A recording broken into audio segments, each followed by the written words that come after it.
Once again, hello and welcome to our Music in the Liturgy course. This is our week 1 presentation where we're going to be exploring the question of why do we sing? Why is music even included within the Roman Catholic liturgy? Before diving into our content for this week, however, I do want to note and remind folks that there is a glossary available on our site that includes specific vocabulary and terms that we may come across throughout the course of this presentation.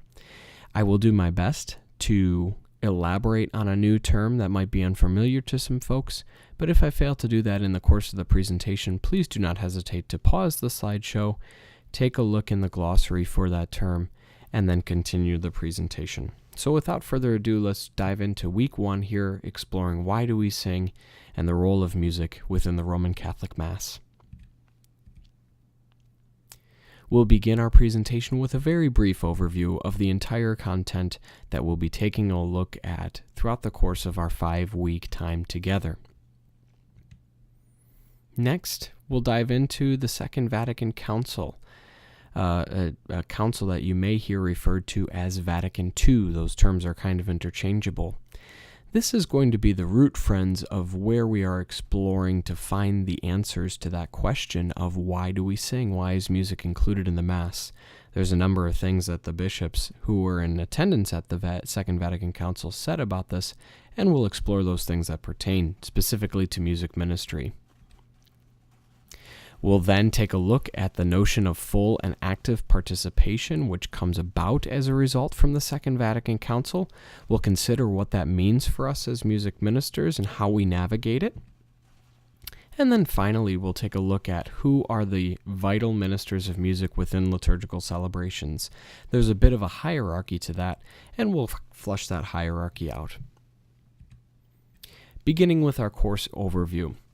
This is essentially, if you will, a 30,000-foot view of everything that we will be doing within the context of our course. So you notice some of those W questions there that we'll kind of be moving through as an introduction to music within the liturgy. So why is music a necessary component of Catholic liturgy? Where is music used within the general structure of the Catholic Mass? And what I mean by this is over the course of the next few weeks, we will be going through different subsections of the Mass structure, such as the introductory rites, the Liturgy of the Word, the Liturgy of the Eucharist, and the concluding rites, and considering how music is used within each of those pieces to enact the rite, to accompany the rite, or exist as optional music. And we'll talk more about that next week. Then we'll talk about a specific emphasis given to how music is selected for the Mass. And within this, we'll be providing a special consideration of how we serve the particular communities that we find ourselves situated in. Music for communities within different parts of the United States is going to be different than it's going to be in South America, different than it's going to be in Europe, different than it's going to be in Asia. So we'll take a look at how we select music given cultural diversity and the needs of the different communities that we serve. As always, folks, if you have any questions about this general overview for our course, please do not hesitate to be in contact with me. Send me a message via the site or send me an email. I would welcome conversations about that. But this is a general overview of our trajectory moving forward. But let's take a look at that first point there. Why is music a necessary component of Catholic liturgy? And in order to do that, as I mentioned in the first slide, let's talk about the Second Vatican Council. Here you see a picture of all the bishops gathered together.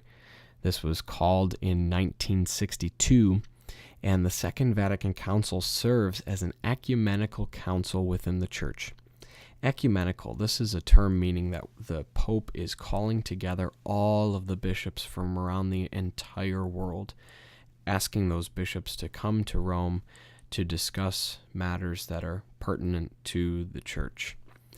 And you may see the term ecumenical used in a context as well, talking about interfaith dialogue, so discussing what is it like for different Christians to talk together, even if they come from different dogmatic or theological perspectives. But here we're talking about an ecumenical council, again, where all of the bishops from around the entire world are called to Rome to discuss matters pertinent to the Church. The council is called by Saint Pope John the 23rd, I think I got that order right, in 1962, and he does not survive to see the end of the council, but it's actually continued by Pope Paul VI. That's why we'll see a number of documents that come out of the Second Vatican Council signed and promulgated, or kind of sent out to the world, by Paul VI rather than by John the 23rd. But you notice this is 3 years of intense conversation and dialogue, and they were really asking the question of what is the role of the Catholic Church within the modern world. Some of the highlights that are pertinent for us, friends, are included below here in the slideshow. So the first of which is the introduction of the use of the vernacular in Catholic liturgy. Vernacular is a special term that's used to say the language that is common within a specific area. So for us here in the United States, that meant that Mass was now said in English rather than how it was traditionally said in Latin, and that was true across the entire world. So regions were able to adapt the liturgical texts, the missals, the rite of the liturgy into the vernacular, the common tongue of that particular region. We also see the priest being reoriented to the congregation. Again, prior to the Second Vatican Council, you'd go to Mass and a priest would be facing east. So however that was oriented. And in many cases, actually in all cases, that meant that the priest had his back to the congregation.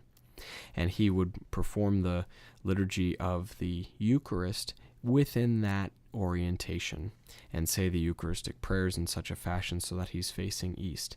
This instead pulled altars out of that space and essentially had the priest facing the people, and the table, the altar, was repositioned in order to allow that position during Eucharistic prayers. And then finally, especially pertinent for us, friends, is revised norms for music, for artwork, and for Eucharistic prayers. And we'll kind of dive into more of that as we move throughout the presentation.